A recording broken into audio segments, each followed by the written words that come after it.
হাদিসে পাকে রাসূল আকরাম সাল্লাল্লাহু আলাইহি ওয়াসাল্লাম ইরশাদ করেন, কোন ব্যক্তি যদি জুমার দিন মিসওয়াক করে, ভালোভাবে গোসল করে, সুন্দর উত্তম কাপড় পরিধান করে, আতর গোলাপ লাগিয়ে আগে আগে জুমার নামাজের জন্য মসজিদে আসে এবং মনোযোগের সাথে খুতবা শোনে, আল্লাহর হাবিব বলেন এই আমলগুলো ওই ব্যক্তির জন্য গত জুমা থেকে নিয়ে এই জুমা পর্যন্ত যতগুলো গুনাহ হয়েছে সগীরা গুনাহ তার জন্য কাফফারা হয়ে যাবে। সুবহানাল্লাহ। তাহলে যেহেতু রাসূল বলছেন অনেকগুলো কথা, মিসওয়াক করা, সুন্দর উত্তম কাপড় পরিধান করা, গোসল করা, আতর গোলাপ মাখানো, আগে আগে জুমার নামাজের জন্য মসজিদে আসা এবং খুতবা মনোযোগের সাথে শোনা।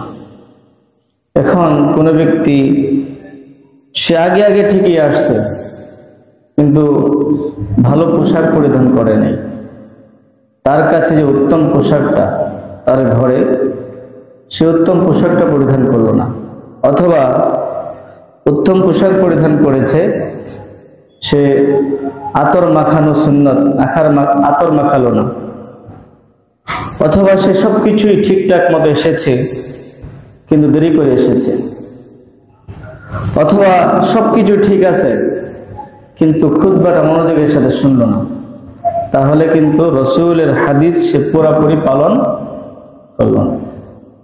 এই জন্য মেরে মুহতারাম হাজিরিন, জুমার দিন আমরা চেষ্টা করব জুমার প্রস্তুতি যখন নিব, মিসওয়াক করা, ভালোভাবে গোসল করা, উত্তম পোশাক পরিধান করা, আতর গোলাপ মাখানো, আগে আগে জুমার নামাজের জন্য মসজিদে আসা এবং যখন খুতবা হয় খুবই মনোযোগের সাথে খুতবা শোনা। তাহলে গত জুমা থেকে নিয়ে এই জুমা পর্যন্ত যত সগীরা গুনাহ হয়েছে আল্লাহ রাব্বুল আলামিন এই আমলগুলোর বদৌলতে তার সকল সগীরা গুনাহগুলো মাফ করে দিবেন। সুবহানাল্লাহ। আল্লাহ তাআলা আমাদেরকে তৌফিক দান করুন, সকলে বলুন আমিন। আচ্ছা, একটা কথা বলি, মনে করে আমাদের ঘরে অনেক সুন্দর উত্তম পোশাক আছে, এই যে আপনি আপনার ঘরে 5টা পায়জামা আছে, এটি কিসের জন্য রাখছেন? কোন দিন পরবেন? আপনি ভেবে রেখেছেন কোন অনুষ্ঠানে যাবেন, এই অনুষ্ঠানের সময় আপনার হতে পারে নাও হতে পারে, অন্ততপক্ষে জুমার দিন এটি পড়েন, তাও তো এই পায়জামাগুলোর হক আদায় হবে। অথবা এই যে আপনার ঘরে সুন্দর সুন্দর পাঞ্জাবিগুলো কিনে রাখছেন সুতি কাপড়ের ভালো মানের, কোন একদিন পরিধান করবেন, কোন একদিন সুযোগ তো নাও হতে পারে। এই জন্য অন্ততপক্ষে যদি জুমার দিন এই উত্তম পোশাকগুলো আমরা পরিধান করি, তাহলে কাপড়গুলো মনে মনে বলবো, যদি ওদের কথা বলার শক্তি থাকতো হয়তো বলতো, যাই হোক আমার হক ঠিক মতো আদায় হচ্ছে। এই সারা জীবনে সারাদিনে সবসময় যদি লুঙ্গি আর প্যান্ট আর গেঞ্জি সেই যদি পরিধান করি, সেই কাপড়গুলো কে পরিধান করবে?